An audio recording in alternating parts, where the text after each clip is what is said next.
afternoon and welcome. Please stand as you are able and join us in singing the first hymn, number 707 in the red notes in your pews, Hymn of Promise. The words are also on the script.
Give to us now your grace, that as we shrink before the mystery of death, we may see the light of eternity. As we come together to remember George and his witness, may you speak to us once more your story of love and mercy. Help us to live as those who are prepared to die. When our days here are accomplished, enable us to die as those who go forth to live, so that living or dying, our life may be in you, that nothing in life or in death will be able to separate us from your great love in Christ Jesus our Lord, who taught us to pray together. Our Father, who art in heaven, hallowed be thy name. Thy kingdom come, thy will be done, on earth as it is in heaven. Give us this day our daily bread, and forgive us our trespasses, as we forgive those who trespass against us. And lead us not into temptation, but deliver us from evil. For thine is the kingdom, and the power, and the glory, forever. Amen.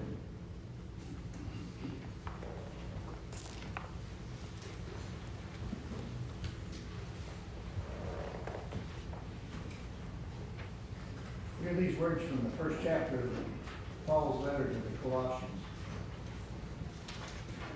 And so, from the day we heard of it, we have not ceased to pray for you, asking that you may be filled with the knowledge of his will in all spiritual wisdom and understanding, to lead a life worthy of the Lord, fully pleasing to Him, bearing fruit in every good work, and increasing in all the knowledge of the Lord.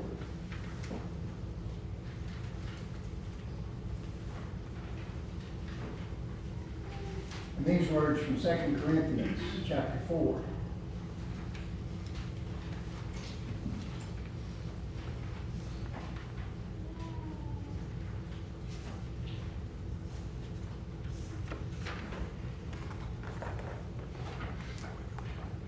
Knowing that He who raised the Lord Jesus will raise us also with Jesus and bring us in with you into His presence.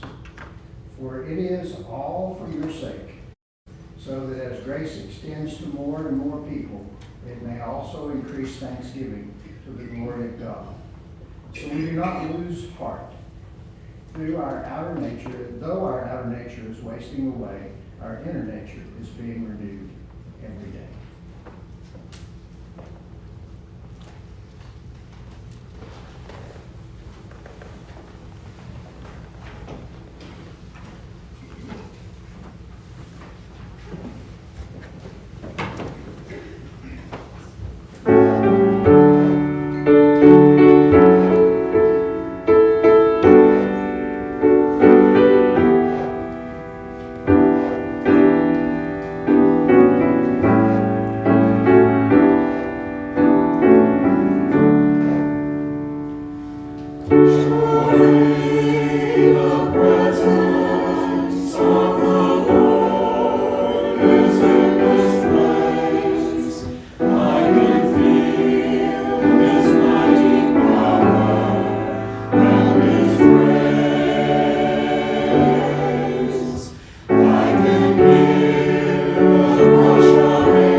Choir, thank you.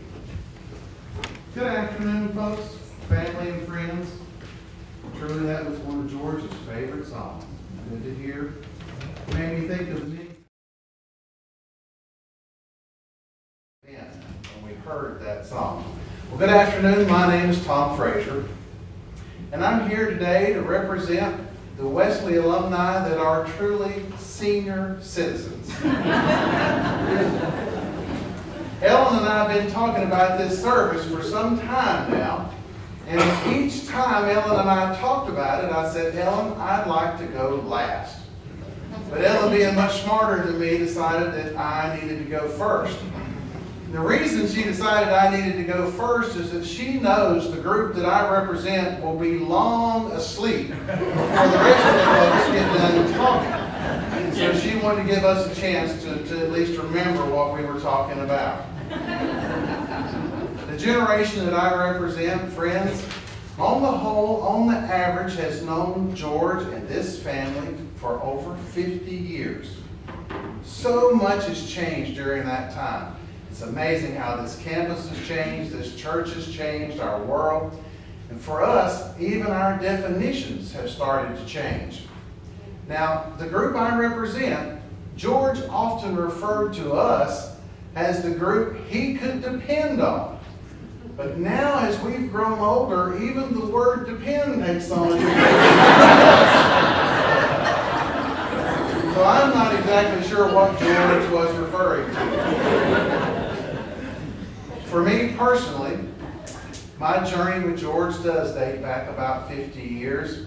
It was about this time 50 years ago I made my first visit to this campus on a tour. And the very next year, I got 2 letters on the same day, postmarked Cullowhee. Now you have to remember that things were different 50 years ago. We didn't have all these ways we communicate now. We didn't have text messages, cell phones.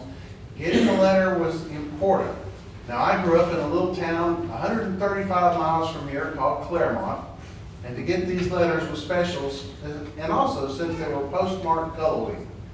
The first came from an interesting department, and I've learned that it's a lot simpler just to change the name of a department than to make any real changes. The letter had been from Housing Department, but all of a sudden it came from a new group called the Department of Residential Living. I opened the letter and I knew it was important because it said, "Congratulations, you have been chosen." Well, having just retired from here a few years ago, I now understand what that means. You have been chosen means all the good rooms are gone. You're about to get what's left. And I would have understood that if I knew more about how that sentence continued. Because it said that I had been chosen to stay in the state-of-the-art, ultra-modern residence hall, Albright Benton. I think it may have been the only time state-of-the-art, ultra-modern was ever used in a sentence to describe Albright Benton residence. But when you're a freshman, you just believe about anything. The second letter came from a group I'd never heard of. It was called the Wesley Foundation. And I didn't know then that the Wesley Foundation was, as we all know, the arm of campus ministry in the United Methodist Church. The letter was filled with excitement, and it was written by that year's class president. Her name was Holly Graham Hill Derrickson. From the little town I was from, I didn't know anybody that had 4 names. So I thought this must be something special. And it talked about the things that were going to happen. Retreats, services called timeouts, other things that were planned, things that were going on. I thought, this must be something to find out about. So as soon as I arrived on campus and unpacked in state-of-the-art, ultra-modern Albright Benton residence hall, I thought, I'm going to walk over and see what's going on. As I rounded the corner, it was the Saturday before the semester began. As I got around the corner, just to the backyard as it is today, I could hear the sound of students talking, and they were having a wonderful time. Welcoming each other back. How was your summer? What are you doing? What's been going on? I didn't realize they were so happy because they had finally gotten away from home and were back on campus. The air was filled with something grilling, and they were having a wonderful time. And then suddenly, I felt a tap on my shoulder. I turned, and there was an outstretched hand that said, "Hello. My name is George Weekley. Welcome to WCU. Welcome to the Wesley Foundation."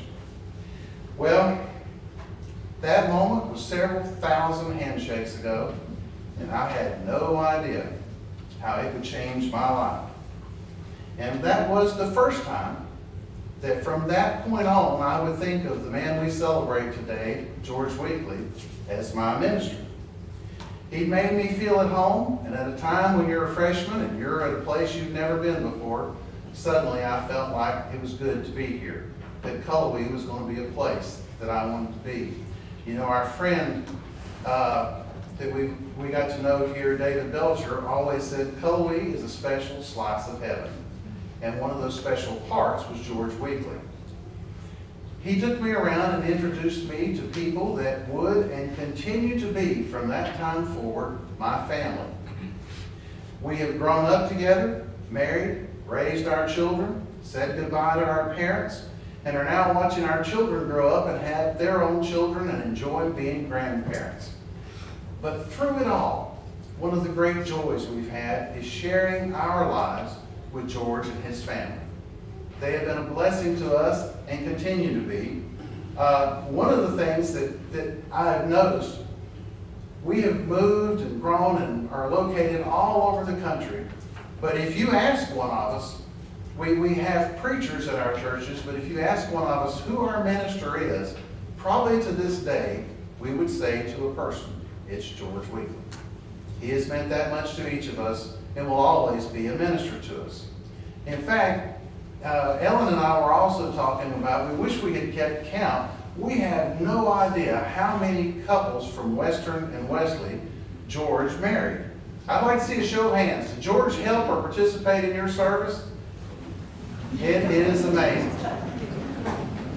Yes, my wife and I met at Western, and George married us. George also, his final wedding was for our oldest son and daughter-in-law. And I have to tell you, George sometimes was really clever. He did something for my wife.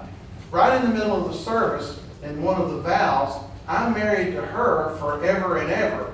She's married to me till death do us part. And George every now and then she reminds me of that. But for over 30 years, he has been what I think of as a lighthouse on this campus. Now, many of you may not know, but for most of my time at Western, unlike students that were normally in the residence hall or off campus, I stayed right next door in what's now a vacant lot. It used to be the parsonage, and at one time there was an apartment there, and it stayed there, was an apartment, until there was a pizza place, and the pizza got too hot one night and burned the building down. But part of my duties when I stayed there was to help out at the church. I helped open and shut the church and close Wesley. I vacuumed this carpet on many Saturday nights, changed these light bulbs. But during my time, it allowed me to spend more time with George, and what a blessing it was. I talk about history with our group because in a discussion of George, I think it's important for people to remember how history is somewhat repeated itself during George's tenure here. Our country right now is at odds over issues related to women's rights and women's health care. In the 70s, this campus had limited to no resources for counseling. And in the tribute to George that you received a copy of, one of the things it talks about is the year he spent between Duke University, the Divinity School, and the Duke Medical School, where he gained special counseling skills. And often, during this period in our nation's history and our university's past, George's skills were called into service by the university. I cannot tell you the number of days that I would come through because I lived next door on my way back and forth to class, and the hallway downstairs would be filled with people waiting to see George. Their faces were filled with sorrow and difficulty and difficult decisions they had to make. But one of the things that I always felt good about was when they met with George, and anyone who ever sat with George knows he would be in his favorite rocking chair in front of the desk, rocking back and forth, and with compassion and his own special ability, he would help them to explore all the possibilities, all the options they had, and help minister those students to find a solution at a time when many solutions were just not available. One of the things that makes George so special to our generation and all the people that we know that we're here together at Wesley. I realize I'm running a little bit long, but folks, it would just be inappropriate this day not to acknowledge and to say thank you to this wonderful family seated in front of us. Ellen, George, Patricia, Donna, Jean. We have to say thank you to you as this entire group of Wesley alumni, because so many of us today, as we have been talking, as we've been watching these slides, one of the things we've done is reflect on the wonderful memories we have in this home we call Wesley. But those memories didn't take place during the 8 to 5 workday. They were on the weekends at retreats.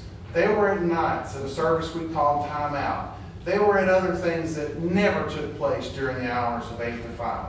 And we owe you a great deal of thanks for sharing your husband, for sharing your dad with us, and allowing us to build those memories and allowing him to be that lighthouse that helped us get through the ever-changing world that is college. But I am confident today that somewhere George has heard these words from the 25th chapter of Matthew's Gospel. Well done, good and faithful servant. You have been faithful with a few things. I will put you in charge with many things. Come and share your master's happiness. On behalf of the senior citizens today, Please know that in our eyes, George was always and always will be someone we could depend on. Thank you so much.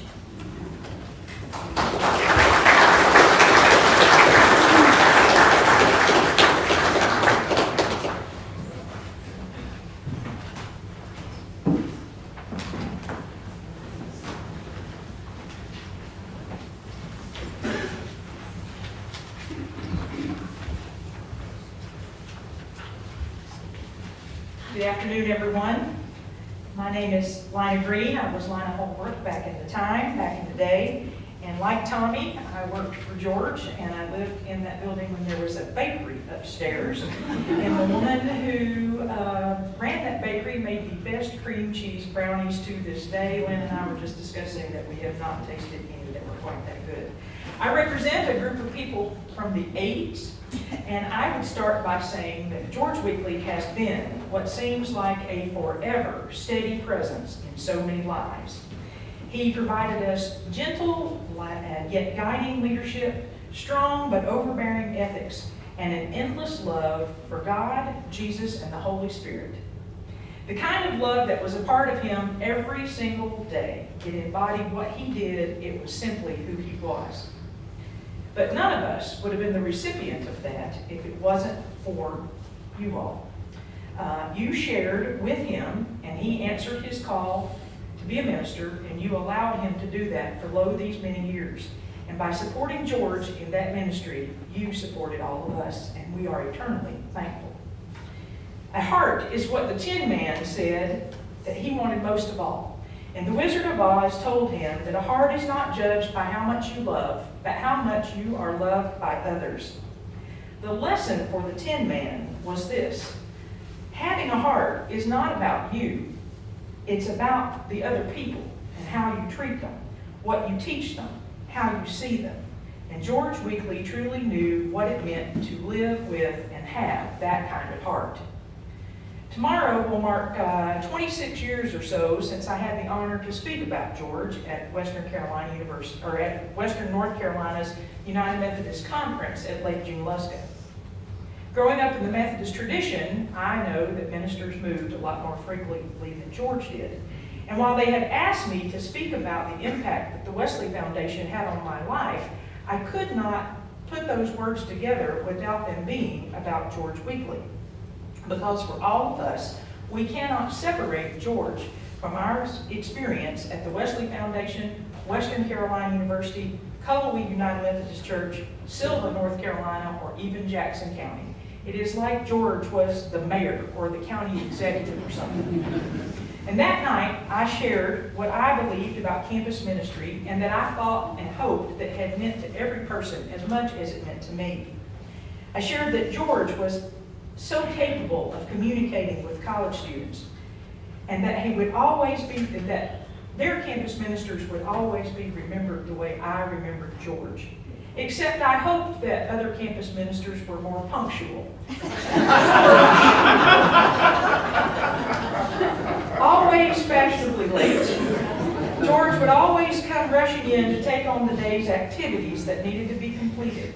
And when I say that George came rushing in, I mean he was rushing everywhere. And I firmly believe that if George had ever run for president, the Secret Service would not be needed because they could not have kept up with him. His itinerary was always changing. And if he got into trouble, he could talk himself out of any situation. And on the rare occasion that he couldn't talk himself out of a situation, he always knew who to call. George knew everyone, and everyone knew George. He knew the campus police, 5-0 as we used to call them. He got me out of a parking ticket or 2 or 12. He was on a first-name basis with the chancellor, the owners of the local service stations, mainly because he had a knack for owning cars that always needed service. He always referred to them as the lemons. And because George loved to eat, he knew the managers of all the grocery stores and the restaurants. Case in point, 12 years or so ago, I applied for a job, a non-ordained position, at a Methodist church in Green Bay, Wisconsin. And I called George and I asked him to be a reference. He asked me the details about the job, and then he said, "Which church in Green Bay?" And I said, well, it's the First United Methodist Church. And he thought for a second, and he said, do you want me to make a call? And I said, well, I haven't even gotten an interview yet, George. And he said, but I can make a call. And I said, I'm sure you can, but let me get an interview, or let me see how the interview goes. And he just kept on, and I finally said, I don't know who you should call. And he said, well, I'll call Bart Starr. Really, George? You're going to call Bart Starr? And he said, well, yes, Lina, Bart and I, as he called him, Bart and I went to college together in Alabama. And he was a strong member of the First United Methodist Church of Green Bay when he played football for that little team called the Packers. Let me call Bart Starr. Turns out I got the job without the call to Bart, just a call to George. But to this day, at the First United Methodist Church in Green Bay, Bart Starr's name is legendary. And when they mention Bart Starr, I always think of George. And Jean and I recently joked that I didn't need Bart Starr. All I needed was George Weekley. Everyone knew George Weekley. In addition to knowing everyone and being well known and well respected, George Weekley could sell anything. We never worried about the Wesley Foundation budget. He could sell football programs, drinks, truck pull tickets, baked potatoes, and I always joke that he could sell hot dogs to Oscar Mayer himself. George was always willing to listen to us and provide us with his wise counsel. Whether we heard what he said or not had to do with the fact that we were college students and we thought we knew everything, or perhaps we were distracted by all the stuff in his office. Always a bargain shopper, George read all of the sales flyers and drove all over town to find whatever needed to be used for someday down the road.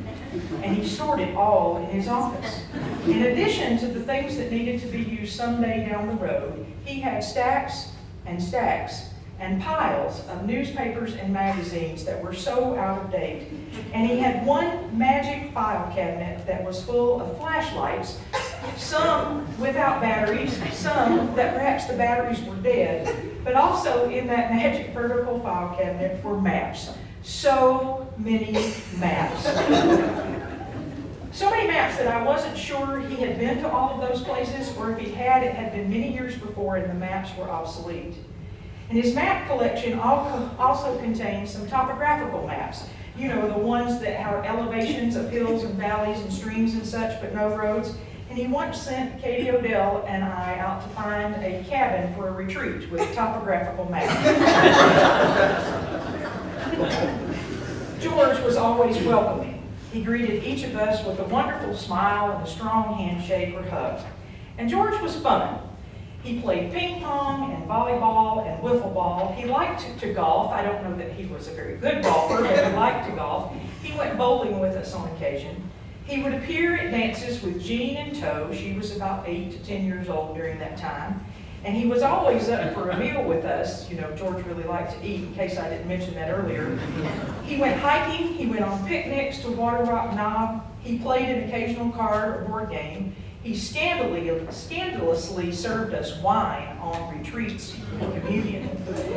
He canoed around Camp Toccoa, and he was always very fashionable in his PF Flyers, Bermuda shorts, t-shirts, and matching socks when he went tubing with us.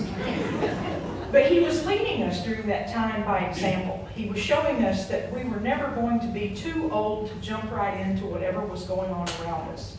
And he also showed us that when you were away from the chaos of everyday activities like our homework, worrying about college finances, your roommate, real relaxation, learning about God and His people, true conversation, and intentional listening can take place. Young adults, and some of us who are older adults, often need rescuing. From money woes, from bad situations, from our newfound freedom when we came to college, from ourselves. He even rescued some of us, an unnamed group, from a house on the side of a mountain during a spring snowstorm because we didn't evacuate like we were told we should have. George saved many of us from something.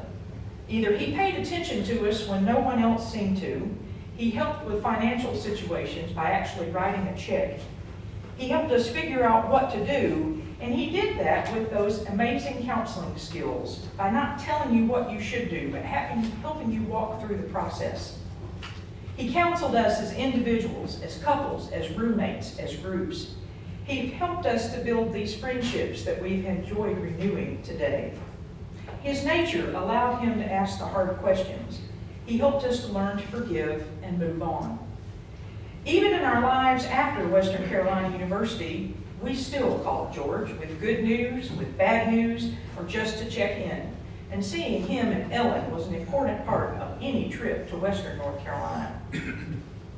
Before colleges or schools require service hours for graduation, or before service organizations had named sponsors and famous people who advocated for them, there was George Weekley. He organized work days for students and church members to help with yard chores, build and repair simple things, work in soup kitchens, visit retirement homes, tutor students, and we sponsored a Christmas party for underprivileged children.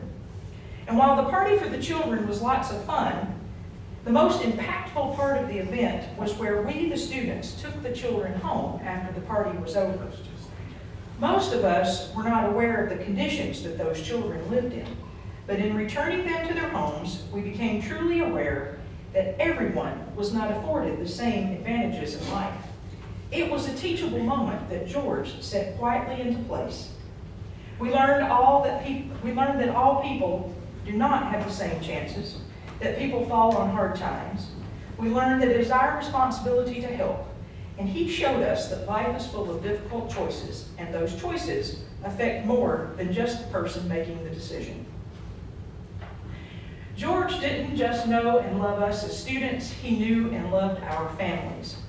My mama was thrilled when I joined the Wesley Foundation, and I started working for George.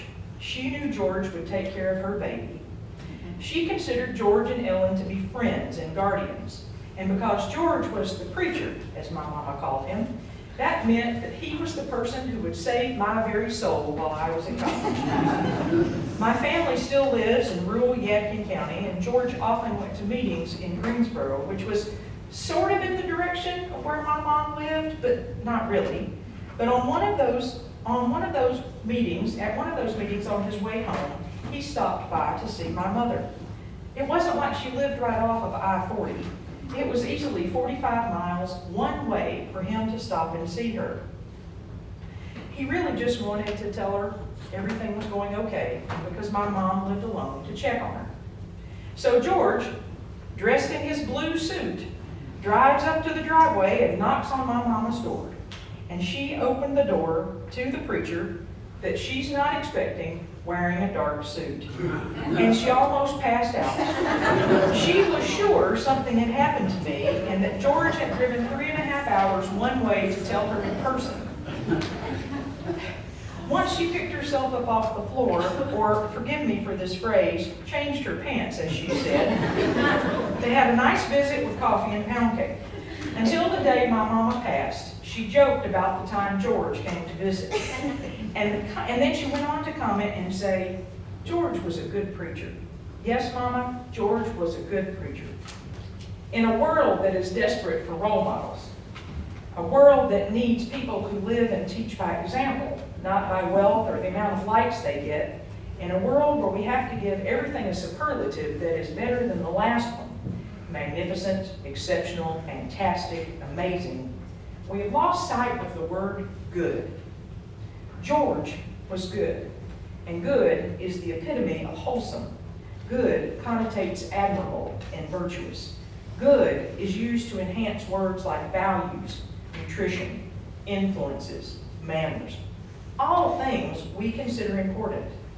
George was a good man, a very good man who shared the gospel, the good news, with all of us in his own special way.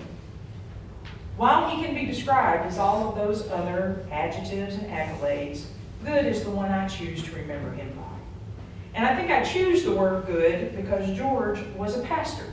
Yes, he was the preacher, and yes, he was the reverend ordained at his beloved Duke University, but he was a pastor, and the word pastor comes from the Latin for shepherd, a person who tends to his flock, a guide who watches, the person who searches for the one who needs to be found, the one that needs to be returned to the other 99. Sheep know the sound of their shepherd's voice, and they listen for his or her voice and usually pay attention. George answered the call, and he was a good shepherd for so many of us. Somewhere in my mind, I was sure that George Weekley would live forever. But in the last months of his illness and since his passing, I have had time to reflect on that idea. I read all the tributes online, and I talked to many of you, and I have seen so many of you here today. And I am now assured that George Weekley will surely live forever. Forever in his family, forever in each of us, forever in all of the stories that we will share, not just about him, but about our experience here, because he is the common bond for all of us. And while many of our hearts are breaking over the loss of George Weekley, none of us would change that breaking heart to not have met George Weekley. He is in all of our actions. He showed us how to live with, for, and like Jesus. He showed us how to be a family man, a godly person, how to have fun at any age, how to care for all people, how to love. George showed us how to be good. Excuse me. This campus and all of our lives have changed so much over the years, but thankfully, George Weekley did not. He lived his faith. He accepted the grace given to him and the grace he gave in abundance. George lived his life for God and Clyde's glory, not his own. Each day, he used his God-given talents, much like the servants in Matthew 25, in the parable of the talents. The gist of that parable is that they were here to make more disciples, and George did just that, with love and support of his family.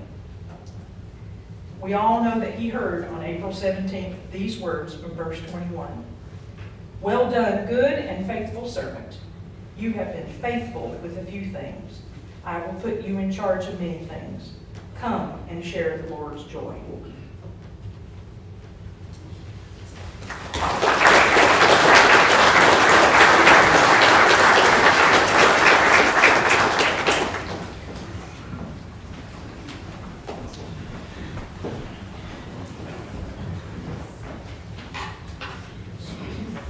Good afternoon. My name is Roger Justice, and I suppose that means I'm representing everybody else at the Wesley Foundation after the 80s.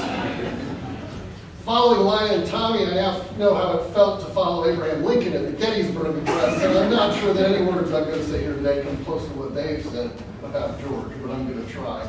I met George a few years ago when I was in Western Carolina in 1985. Carol Mellon, who is here today, walked me over from her office to George's office and introduced me to George. And I've got to say it was a bit intimidating. George he looked like he came straight out of central casting for a minister. He was tall, he was dignified, he had that great shock of gray hair, and he had that deep, calming voice when he talked to you. I think we talked for all of 5 minutes, at which point he stood up and said, "Well, welcome to Wesley Foundation," shook my hand, and walked me into the lounge where he handed me off to Lina, Katie, and Lynn and said, "Ladies, take care of it," and left to whatever event he was going to next. At that point, they kind of took me under their wing, thank goodness, because I could not have survived otherwise. And the next thing I knew, I was being named food director of the Wesley Foundation. And told that, by the way, you have to cook dinner for 50 in 2 weeks. Do you know how to do that? No? Well, you might need to learn. And that was my introduction to Wesley Foundation and George Weekley. Lina likes to joke that people who spend as long as I did in college are normally called doctor. And that's probably true. And during that time, like Lina and Tommy, I ended up working for the church and working for George, so I had a lot of wonderful experience with him. And I learned a number of things. First of all, I learned that he loved to do basketball, almost unreservedly so. He seemed to never be on time for anything, as Lina said earlier. He was always in a rush, moving from one place to another at great speed and great vigor. Also, he loved golf, and he seemed to know everyone in the world. At first, I thought this was because George was a good minister and he knew people to take care of his flock. I soon realized it was so he could get the best tee times, which was kind of an advantage for me who played golf. And I ended up playing a lot of golf with George Weekley, and I ended up going to the Masters with him, and it rained for 3 straight days. That was a fun trip. One time, Bobby Harris was here, and I were playing golf with George up in Hampton. He had got us on the course. He called me and said, "What are you doing?" I said, "I'm sitting here in my office. I worked for the library at that time." He said, "I can get us on to High Hampton. The pro is the nephew of a minister out west that I know. He'll let us on for cost." "All right, let's go." So we went up there, and we played sometimes to see who would pay for the drink after meal, a Coke, after the game. And George was in the lead, so as he teed off on the par 3 hole downhill into the woods, Bobby and I were like, okay, one of us is going to have to pay for this. George hits the ball, and it goes up in the air and takes a right-hand turn, about 30 yards deep in the woods. And Bobby and I were feeling really good about ourselves for about 5 seconds. And then we hear clunk, knock, bang, and the ball flies out of the woods, lands in the green, and rolls about a foot from the pin. George turns around and just goes, all right. So George gets his birdie. He's now when he goes to the next hole. He's so fired up to win this. We're on par 5. He's going to have to hit it a long way. He lines up, he winds up, he hits the ball. And there's a little wooden tee box in front of the tees that tells you where you're supposed to stand between. He hit that square. It went behind us about 65 yards. Missed Bobby by about that much. George, as Bobby and I are getting off the ground from laughing, mind you, George looks and says, "Well, the Lord giveth, and the Lord taketh." I was thinking about those stories as I sat in my office in Ohio. I worked for a university in the library. And we were having a meeting about student-led groups. And if you've ever worked for a university, sometimes these meetings go on for a long time. As Tommy can well attest to, I'm sure. We were on a Zoom call, and kind of half paying attention, thinking of George. It was a day or so after he passed. And I hear one of the people with great things saying, "What we need are student-led, inclusive, diverse organizations." And I sat up, and I went, "Wait a minute. I was involved in one of those. 50 years ago, I knew somebody who started one of those. My goodness." And George Howard, before anybody knew what that term was, he built that organization here. It's always amazing to me when I think back. We had students that were not just Methodist. We had Roman Catholic, Baptist, Jewish, agnostic, Jehovah's Witness, Buddhist. It didn't matter. George welcomed everybody into the Wesley Foundation and made sure that everyone felt welcome. And part of what he did was he made sure that we as the students knew it was our job to welcome them and make them feel comfortable. We had people from every group on campus. Even if they didn't feel loved anywhere else, they knew they felt loved with him and there. It was really special. It could not have been easy on George sometimes. We had some interesting people. We had people who tried to use furniture wax to clean the television, the screen that is. We had some folks who thought it was a good idea to jump out of a truck on Halloween night with a chainsaw. Oh, maybe not the best idea. And we had some crazy fool that tried to jump every piece of furniture in the building. I'm not sure who that was.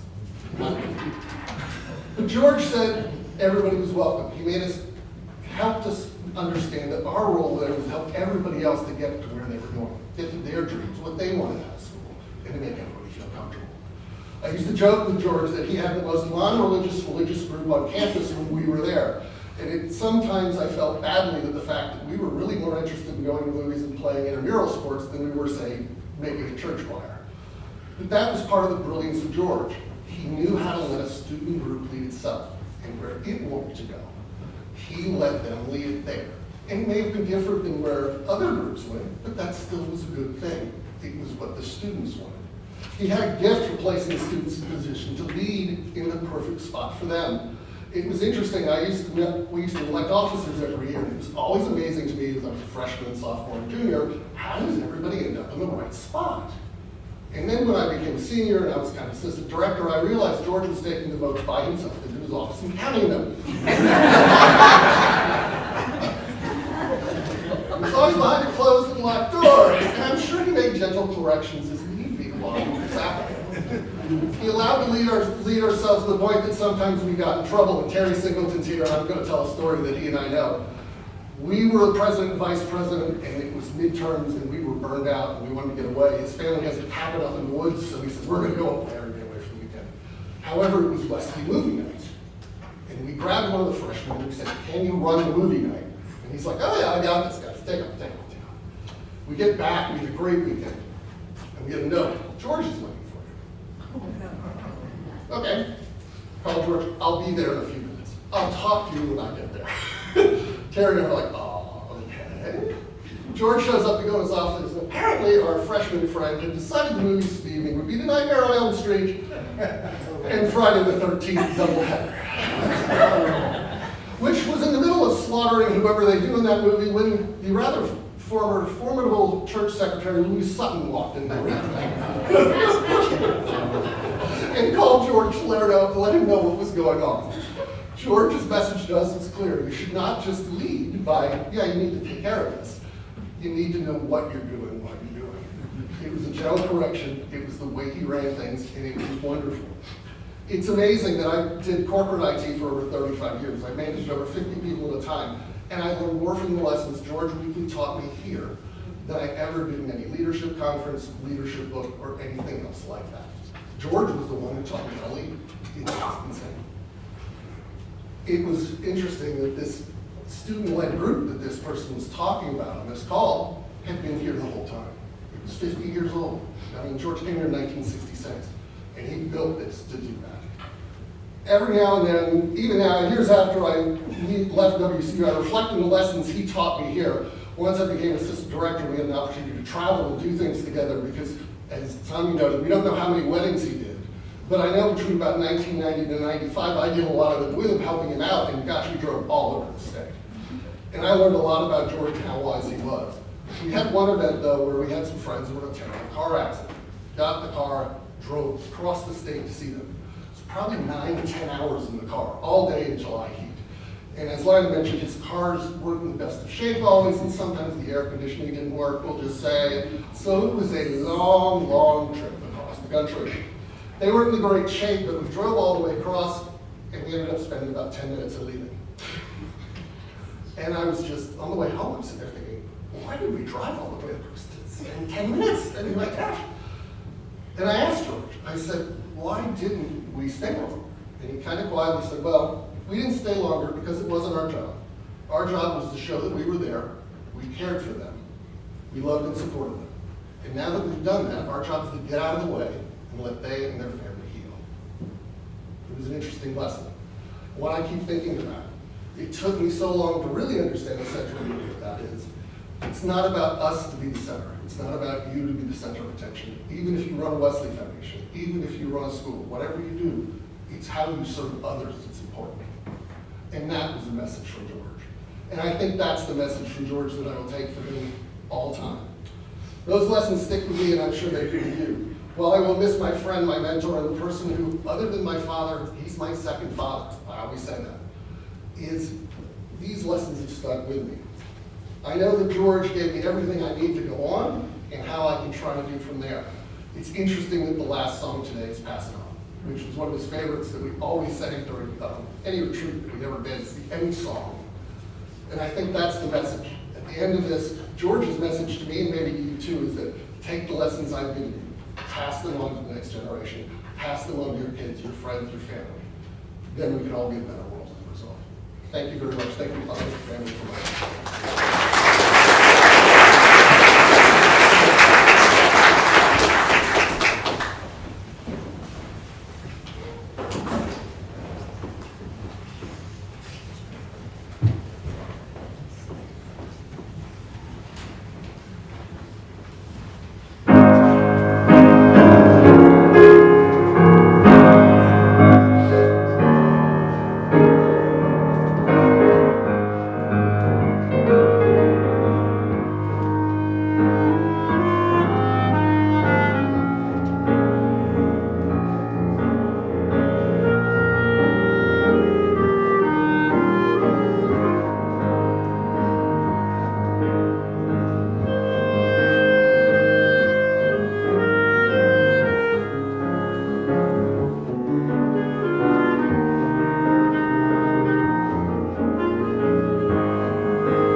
afternoon. Those of you who don't know me, I am Donna Watson. I'm the third child of George and Ellen Weekley. And on behalf of the family, I'd like to thank all of you for coming from both near and far to celebrate my father's life. But more importantly, I'd like to thank you for the important contribution you made to my dad's life while he graced this earth.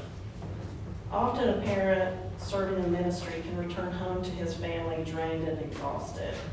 But the opposite happened in my dad's case. He returned home energized by his service to the Wesley Foundation and to this community. Working with and around college-age students, Dad seemed forever young to me. And for that, I am so thankful to all of you. I'm also thankful for the outpouring of stories and sentiments regarding my dad following his passing. Reading them has often resulted in tears, but it's brought our family immense joy too. And I want to quote one of those sentiments to begin my remembrances of my dad today. Billy Arney wrote, "If a man's life is measured by the others he has affected in a positive way, Mr. Weekley was a giant." That post really spoke to me, not just because I believe it to be true, but also because my dad was a giant to me. He was such a good dad, and more importantly, he was my dad. I could always count on him to be there when I needed him, and it didn't matter if I was 5 or 55. I was always forever young to him too. He always sought to take care of me, and he worried about me to the end of his days. Another thing that made my father a giant to me was his great mind. To this day, my dad is the smartest person I have ever known or ever will know. And when you've grown up like I did in this university community surrounded by academia, that's saying a lot. Of course, part of my dad's brilliance was his innate intelligence, but he was also incredibly well-read and well-traveled.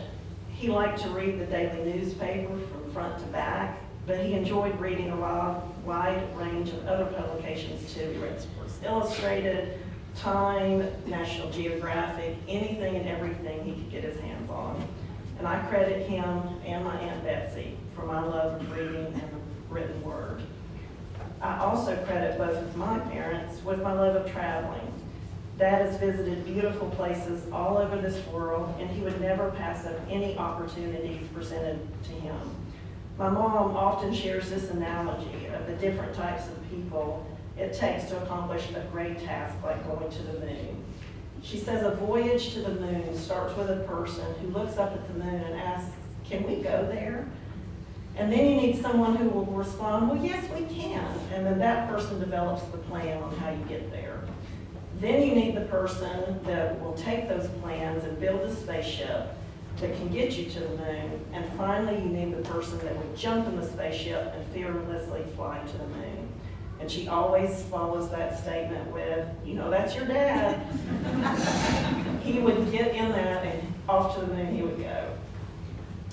That's so true. And if you just think of his life's journey from the tiny town of Perdido, Alabama, to the campus of the University of Alabama at Tuscaloosa, to Duke University, to New York City, and then full circle back to another tiny little town in Cullowhee, North Carolina. And think too of the mission trips he went on with Wesley Foundation that would have just overwhelmed anyone else. And he was the ultimate tourist when he traveled. He would strive to make plans to visit all the interesting sites in the area and to capture as many memories as possible with his camera. He passed that on to me and to his daughter Allison. I, for one, research everything there is to see where I'm going to visit, and I actually make a daily itinerary. And so just like it does with my own family, I think my dad's research and planning, it sometimes drove my mom crazy. Like the time she joined him at a conference that he was attending on the campus of Berkeley University. He had all kinds of plans for them to do serious stuff for them to do around the Berkeley campus area. And when she got there and he told her about it, she said, "Thanks, but no thanks. I have my own plans. I want to ride the cable cars in San Francisco, and I want to visit all the places like Muir Woods and Carmel and the Napa Wine Gallery and Fisherman's Wharf." I can just imagine how crushed that he was when she fixed his agenda. But that trip ended up being one of their happiest memories together, and she shares those memories with us often, even last night. Speaking of memories, a big part of the memories of spending time as a family are centered around watching Jeopardy together. And all of us shout out our answers in an extremely competitive way. But when my dad was on his game, no one could come close to challenging him, especially on travel questions. And they showed the pictures, and Dad would say, well, that's so-and-so, I've been there. And it was so irritating. But one of my funniest memories of my dad was a cutthroat game of Trivial Pursuit we played as a family on a beach vacation. He was almost curled in the fetal position in the corner of the couch, and steam was visibly coming out of his ears because he couldn't come up with the answer. And he shouted out, "My computer is not working!" One of the things that's brought me great comfort since my dad's passing is from 1 Corinthians chapter 13, verse 12. "For now we see in a mirror dimly, but then face to face. Now I know in part, then I shall understand fully, even as I have been fully understood." For those of you who knew my dad closely and have enjoyed the gifts of his mind, can you imagine his mind now that he knows everything from heaven's perspective? It just fills me with awe to think about that. And I particularly enjoy thinking about a heavenly game of Jeopardy with Jesus as the host, and Dad, Alex Trebek, and Einstein as the contestant. Another thing about my dad that made him a giant to me and filled me with awe was just his presence, his light, and the energy that flowed from him. I truly think that a big part of the success of the Wesley Foundation while he served as its director was his light. It drew people to him, and it drew people to God's Word. As Matthew verse 5 of chapter 14 says, "You are the light of the world, like a city on a hilltop that cannot be hidden." And my dad was also proof of the scientific principle that a body in motion stays in motion. He was never a morning person, but once his morning coffee and orange juice finally kicked in, he was unstoppable. He moved with great speed and purpose. But today I found out it's because he was always late. But anyway, he moved with speed and purpose, and he passed that pace on to me. One of my earliest childhood memories is from a trip our family took to one of the national parks out west. I remember so clearly being all the way at the bottom of a steep serpentine path and laughing with Dad as we looked back up at Mom, George, and Patricia, practically still at the top of the trail. What's so amazing to me about that memory is that I have absolutely no memory of what was at the bottom of that trail, even though I am positive it was spectacular. All I remember is the joy I felt to be at my dad's side and to know that I could match him step for step. We were in sync. Similarly, I love to remember Dad at Western's football games, helping the Wesley students sell game programs as a fundraiser. I was always amazed that he magically appeared at just the gate we were coming through. Although now when I think about it, it was probably to give us our game tickets. But then he would lead us to our seats and quickly disappear. And shortly thereafter, I would hear his velvet voice giving the invocation over the loudspeakers, and I was secretly bursting with pride inside that that was my dad, because I loved to hear his voice when he prayed. Then he would reappear with a plate full of brownies and other goodies from the press box, and off he would go again. Whenever I got bored with the game, I would pass the time by searching the stadium for my dad's signature head of beautiful gray hair. It was amazing to watch him tirelessly run up and down the stairs from gate to gate all over that stadium.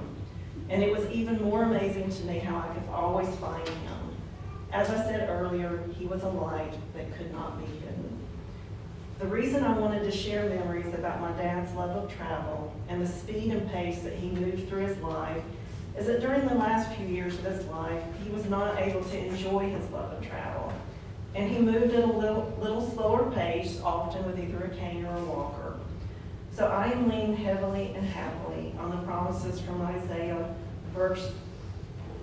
chapter 14, verse 31, when I think of my dad in heaven. Isaiah wrote, "Those who wait for the Lord shall renew their strength, and they shall mount up with wings like eagles. They shall run and not be weary. They shall walk and not be faint." I like to combine the promises from that Bible verse with a sermon from Pastor David Honeycutt that has stuck with me for years. Pastor David said he thought in heaven there would be no limitations of time or space. He said once he was in heaven, if he wanted to visit the moon, snap, he was on the moon. And if he wanted to see the sunset at the beach, he could be there in the blink of an eye too. I like to think that without the physical limitations of an 88-year-old body and without the time and space limitations here on earth, that my dad is exploring heaven, earth, and the whole universe as only he can. He has visited the moon now. He's enjoyed a beautiful beach sunset with his sister, LaVon, and he and Lou Cloud have played several rounds of golf all over the world. In heaven, maybe even on the moon. But mostly, I know that in all the world, and even in hell, the place where my dad finds the most joy is anywhere and everywhere my mom is. She was and is his heaven on earth. So if I stick close to her, I will always be in his presence. In closing, I would like to share the words from a special card I received from my brother-in-law and sister-in-law, Terry and Margaret Watson. The card reads, "Remembering your dad. The things that he did to show you he cared, the sound of his voice, the wisdom he shared. A piece of advice you'll never forget, the way that he lived, examples he set. The work he put into doing things well, the places he'd been, the stories he'd tell. His greatest success that he was proud of, his hobbies, his passions, his laughter, his love. When you think of your dad and everything that made him the man that he was, his memory lives on through you."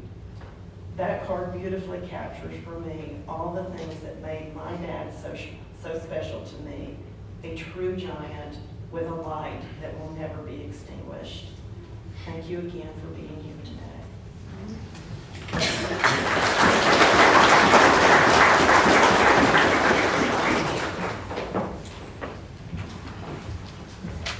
Hi. I'm Jean Weekley Scott. I'm the baby of the family. It is the fall of 1987. It is a particularly brisk and cool night, and I'm 14 years old, and George Michael is #1 on the charts with his hit single Faith. We are at Blue Ridge School, or up the mountain, as we call it around here, and I've just stolen the ball from the opponent.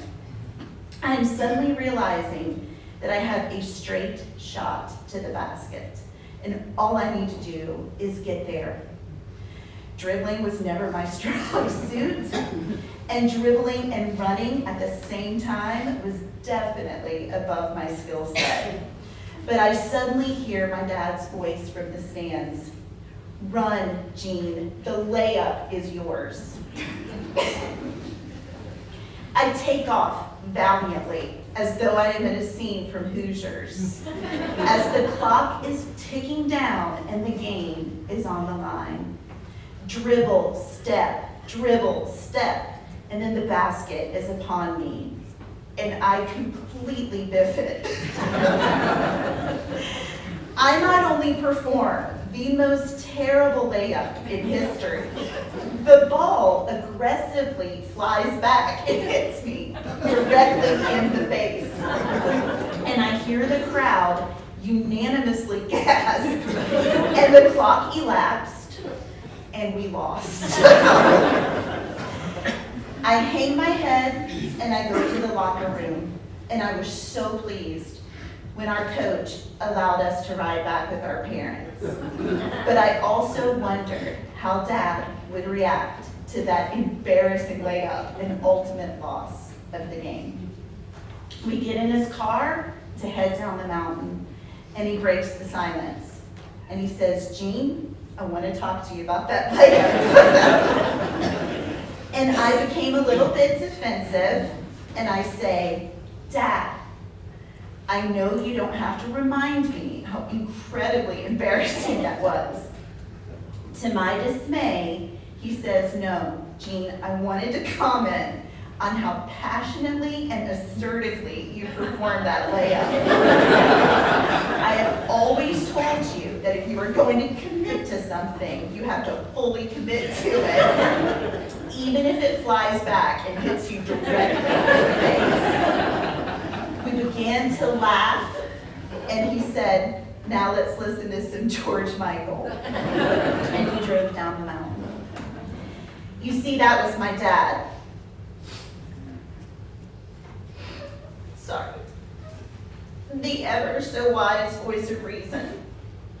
I thought he would point out my epic failure on that brisk night in 1987, but instead he found the beauty and the strength in my embarrassing attempt at a layup.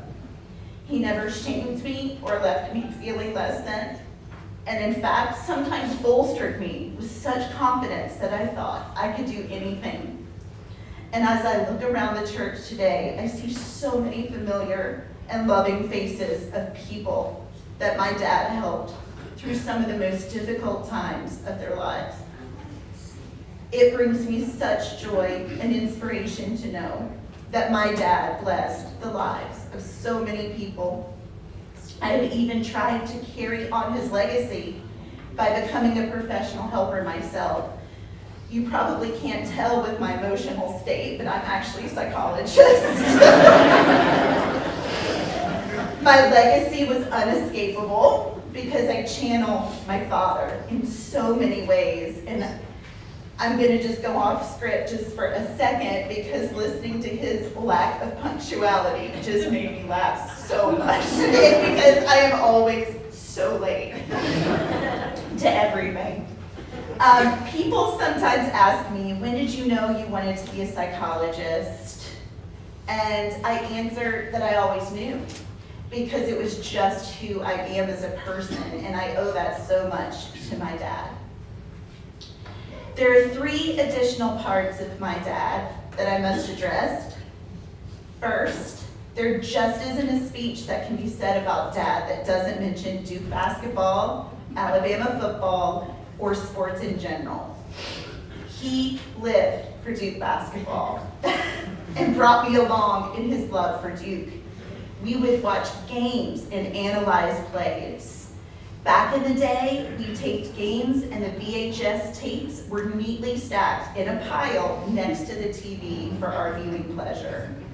One of my favorite memories is the picture I share every year of Dad and I standing in Coach K's office. Dad had a conference down at Duke, and of course I invited myself to tag along. We immediately go into Cameron Indoor, and I was just taken back because it is such a vision. But Dad quickly races ahead, leaving Mom and I in the dust. I pick up my pace and I follow Dad down a dark corridor. And I see him standing at the end of the hall talking to a woman with that electric smile. The next thing I know, Dad and I are being escorted into Coach K's office. Fleetwood Mac was playing on Coach K's radio, specifically Rhiannon. I will never forget it. And the secretary is taking several pictures of Dad and I posing around Coach K's office. It was a moment I will never forget, a dream moment I shared with my dad. I knew we were there to see Coach K, but in that moment, it was my dad that I was in awe of. He could do anything. He was larger than life. He loved sports, and he loved the moment of us together. Whether he was watching my brother George and my nephew Joseph warm up on the pitching mound, my sister Donna hitting her beautiful shot from the court, me playing volleyball, not basketball, so bad. My other nephew Andrew and my son Ethan playing soccer on the pitch, my oldest son Tyler riding motorcycles, or he and I sneaking around Cameron Indoor trying to meet Coach K, my dad absolutely loved sports and everything about sports. He was so energized by the competition, the rivalry, the excitement of any and all sporting events. We watched bracketology as March Madness kicked off every year and would either revel or complain about Duke's seeding. These are some of the moments and the memories I miss the most, because whatever the sport and whatever the event, my dad loved the game. Second, there is absolutely no way to talk about my father without talking about his incredible love of adventure and travel, as you've heard today. He grew up in a very small rural town of Perdido, Alabama. He talked to me about how he would tell himself that one day he was going to see the world, and he did. He was always traveling and coming back with incredible stories and t-shirts of lands far, far away. Regardless of everything going on, he and Mom made sure that every year our family went on the most spectacular vacation to remember. It might have been more of a Griswold vacation with cars breaking down, air conditioning shutting off, or Dad directing us all in his white socks, pulled up to his knees. But he showed up, and he made every experience an adventure. From Texas to Florida to New York to England to Scotland and all the in-between. My dad showed his children a life of adventure and love, and I'm forever grateful. Finally, I've had many nicknames in my life. Jean the Jelly Bean, Jean the Green Machine, but my favorite was always Jean the Dancing Machine, because my dad loved music and always encouraged me to listen and sing and spin around. I have to admit I was so annoying, and all of my siblings will attest to this. But Dad would laugh and just tell me how amazing I was. We listened to Jim Croce and James Taylor and Fleetwood Mac, Eric Clapton and the Eagles, and then on to the days of the big hair bands. George Weekley, my amazing dad, bought me concert tickets to see Aerosmith, Bon Jovi, Van Halen, and even my best friend who was here today, Motley Crue tickets. Yes, that's right, he did. But I'll never forget our first concert together, though, when I was 11 years old. It was August 10th, 1984, and Dad drove myself and a childhood friend named Janice Clark to see Michael Jackson in Knoxville, Tennessee. I couldn't believe it. I was sitting on the couch in our living room, and he came around the corner from the kitchen and was holding tickets in his hand to see Michael Jackson. I began crying and holding on to him and thanking him so much for making my dreams come true that day. But the truth is, he made my dreams come true every day.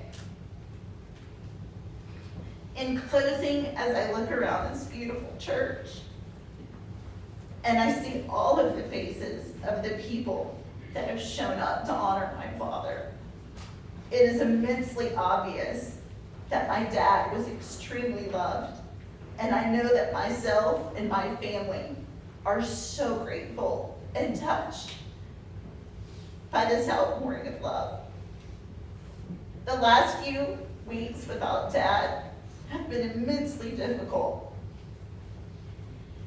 because losing a man that was larger than life leaves an immense hole in one's heart that feels impossible to heal. But someone very special to me asked me, "What was your dad want, Jean?"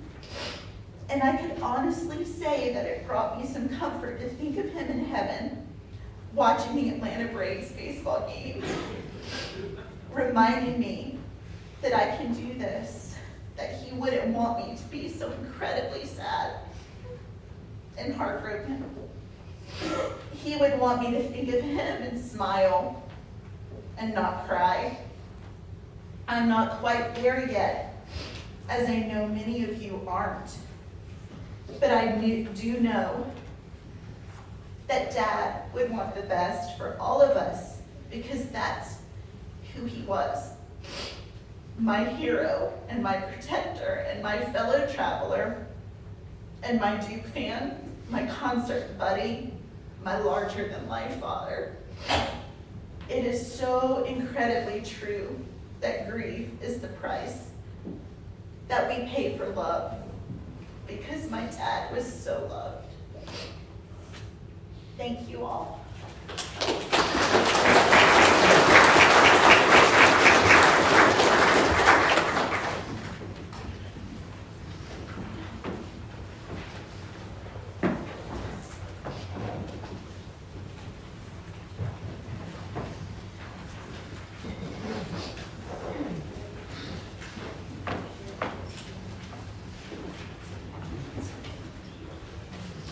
Please stand as you are able to join in singing with us Blessed Assurance, number 369 in the Methodist hymn.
Hear now from the Gospel of John, chapter 14. Do not let your hearts be troubled. Believe in God, believe also in me. In my Father's house there are many dwelling places. If it were not so, would I have told you that I go to prepare a place for you? And if I go and prepare a place for you, I will come again and will take you to myself, so that where I am, there you may be also. Peace I leave with you, my peace I give to you. I do not give to you as the world gives. Do not let your hearts be troubled, and do not let them be afraid. The next part of the service, it's an honor for me to participate in. We're going to present a clergy marker. I'll invite Jay to go ahead and pick it up so we can see it together. And I'll read, this is a gift. The Western North Carolina Conference, through its Commission on Archives and History, presents to the family of the Reverend George Clyde Weekley this United Methodist clergy marker in appreciation of his many years of faithful ministry and service. May others, as they see this marker, give God thanks for the faithful witness of God's servant, George Weekley.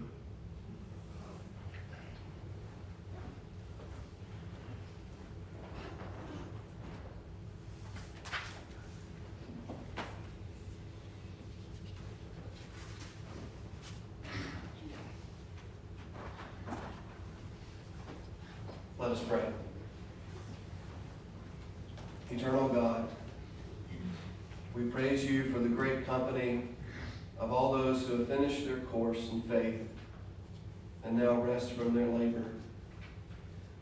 We praise you for those dear to us whom we name in our hearts before you. Especially we praise you for George, whom you have graciously received into your presence. As we leave here, grant to Ellen and the family and to all of us your peace. Help us so to believe where we have not seen, that your presence may lead us through our years and bring us at last with all those we love. We praise you for home and for friends and for our place in your church with all who have faithfully lived and died. Above all else, we thank you for Jesus, who knew our griefs, who died our death, and rose for our sake, and who lives and prays for us. Amen.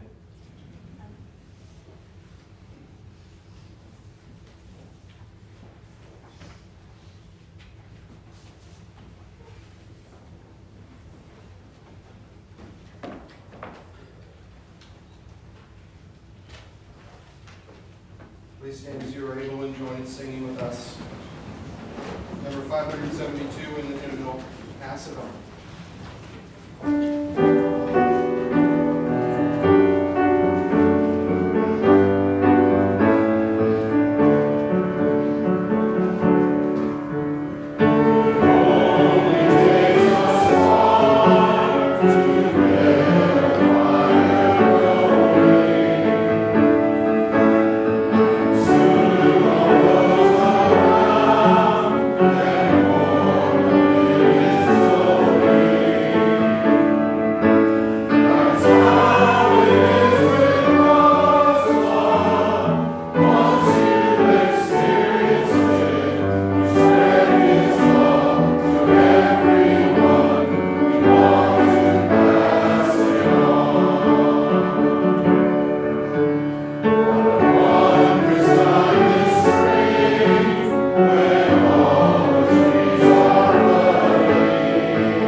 Go in peace to pass it on.